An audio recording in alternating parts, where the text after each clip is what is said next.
Okay, and the court finds that Miss Leslie is appearing as a sovereign citizen before the court, and the court once again.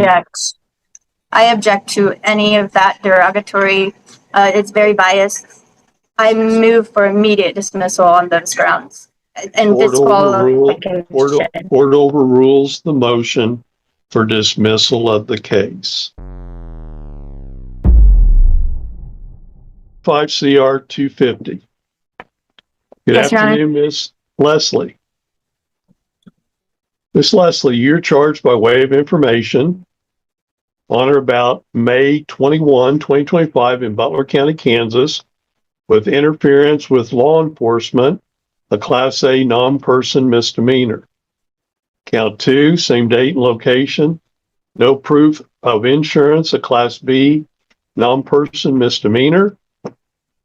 Same date and location. Count 3, no driver's license in possession, an unclassified non-person misdemeanor. Though, then count 4, same date and location, failure to register vehicle, and unclassified non-person misdemeanor. And Miss Leslie, do you understand the charges pending against you? I comprehend the alleged charges against me.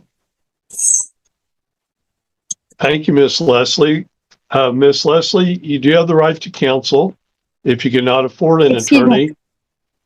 Excuse me, I was going to say that I comprehend the certain statutory allegations that have been made against me, but I cannot and do not admit to understanding or accepting the jurisdiction of this court over my person or the subject matter absent proof of corpus delicti and a verified complainant from an injured party. To do so would constitute a waiver of fundamental rights, which I explicitly refuse to waive pursuant to KSA subsection 60-212 in the doctrine of special appearance recognized in Kansas jurisprudence.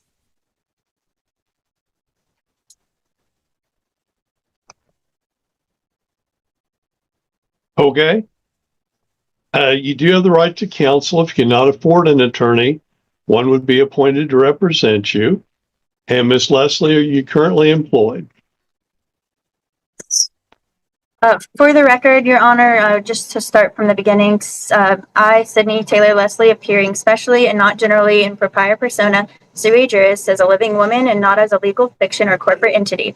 I reserve all rights without prejudice pursuant to KSA subsection 84-1-308 and UCC 1-308. Let the record reflect that my appearance today is under explicit protest and duress and solely for the purpose of challenging jurisdiction and preserving my inalienable rights as secured by the Constitution for the United States of America and the Constitution of the State of Kansas. And Your Honor, before these proceedings advance further, I must respectfully challenge this court's jurisdiction in toto and move for immediate dismissal of all charges. I hereby invoke the burden-shifting doctrine established in State v. Shepard in 2009 and State v. Seams in 2004, which places the affirmative burden upon the prosecution to establish by sworn non-hearsay allegations within the four corners of a valid charging instrument that every element of the alleged offense and my commission thereof has been properly established. The threshold matter of jurisdiction must be adjudicated prior to any other proceedings. As articulated in Ex parte Young in 1908 and recognized by the Kansas Supreme Court, jurisdiction is the fundamental prerequisite to all jurisdictional proceedings. The legal maxim ex injuria just non autora, law does not arise from injustice, applies to these proceedings in their entirety.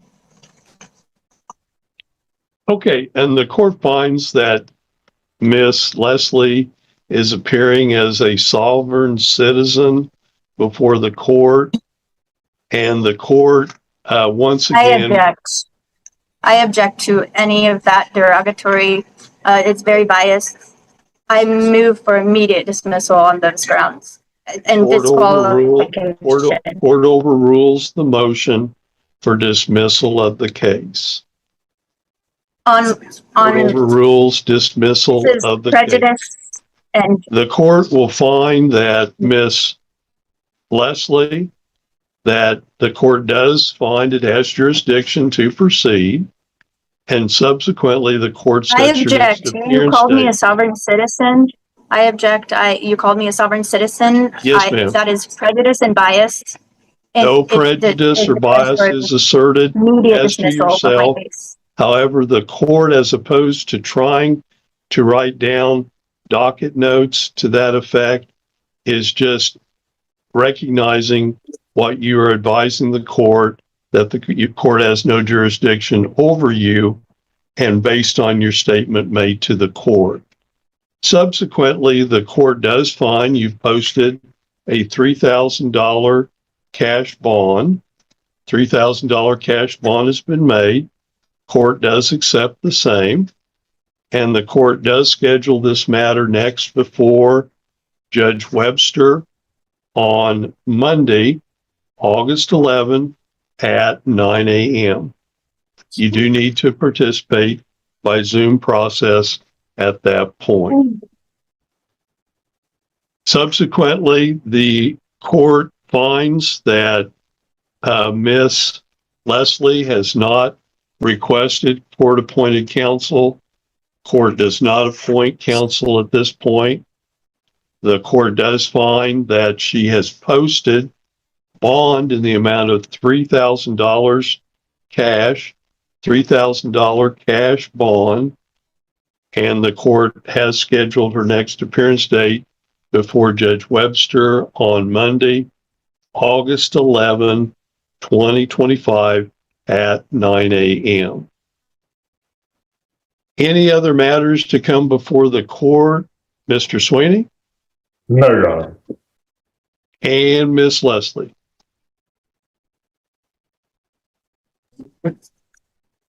Your Honor, my jurisdictional challenge is predicated upon multiple independent grounds, each sufficient to warrant dismissal. First, I challenge personal jurisdiction pursuant to Kansas Rule of Civil Procedure.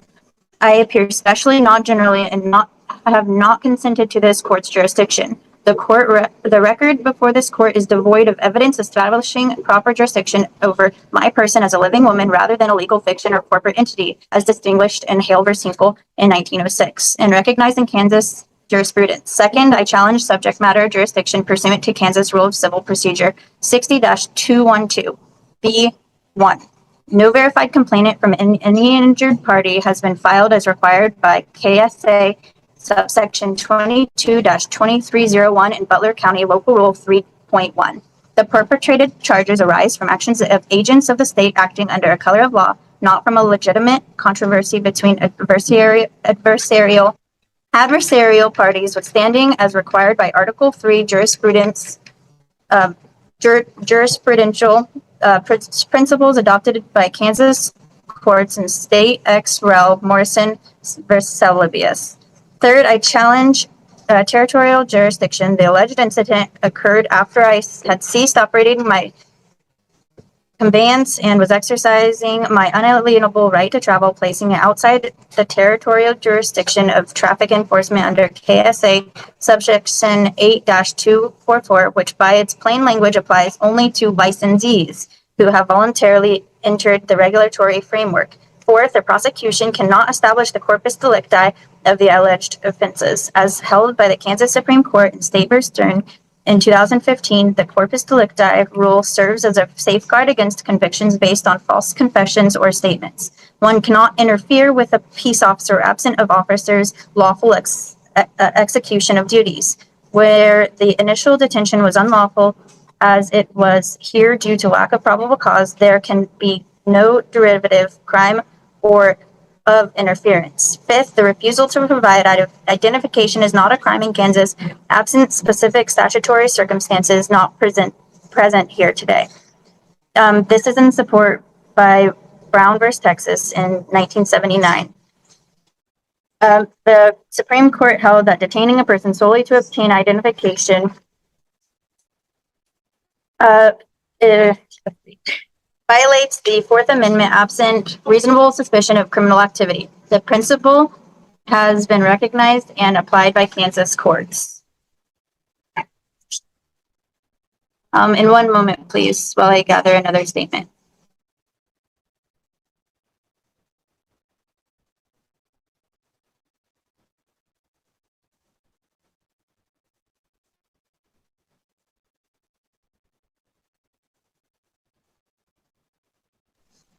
Okay, and another thing is, and this is, may it please the court, for the record, I must now enter an oral objection and motion for disqualification of the presiding judicial officer pursuant to Kansas Rule 2.11 of the Code of Judicial Conduct, as well as controlling principles under the Due Process Clause of the 14th Amendment. During a prior proceeding specifically, that's proceeding, specifically, this court referred to me by the term sovereign citizen, a pejorative classification which carries with its government manufactured implications of extremism, frivolous, and legal irrelevance. This label, unprovoked and unsupported by any factual predicate, constitutes a stigmatizing judicial characterization that violates my right to a neutral and detached tribunal.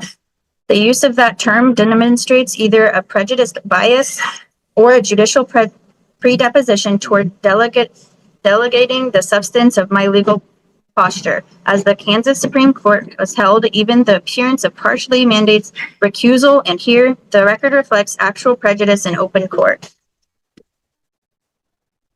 Wherefore, I respectfully move this honorable court to dismiss all charges with prejudice for lack of jurisdiction, issue a finding that the prosecution has failed to meet its burden of establishing jurisdiction, order the immediate return of all my property seized, including the 251 USD, confiscated and converted to a reloadable Visa card without my consent, order the expungement and permanent sealing of every associated record pursuant to KSA subsection 22-2410, award compensation for the full measure of damages sustained, including costs for my automobile window repair, bail costs, and compensation for unlawful detention and deprivation of liberty, grant such and other and further relief as this court deems just and proper. The breaking of my automobile window without warrant or probable cause of a search and confiscation of my currency constitutes violations of clearly established rights for which the law provides remedies pursuant to the maxim ubi jus ibi ridiem, where there is a right, there is a remedy. I reserve all rights without prejudice, waive none, and maintain my special appearance for the sole purpose of challenging jurisdiction and preserving my alienable rights as secured by the Constitution for the United States of America and the Constitution of the State of Kansas. And thank you for hearing me. I do appreciate you, Your Honor, and thank you for your time. And once again, matter is set before Judge Webster on Monday, August 11, 9 a.m. by Zoom. There being nothing further to come before the court is in recess, and have a good day, Miss Leslie. Thank you, Your Honor. And Mr. Sweeney, that's the last case I show on the first appearance docket. Thank you, Your Honor. Have a good day. You too.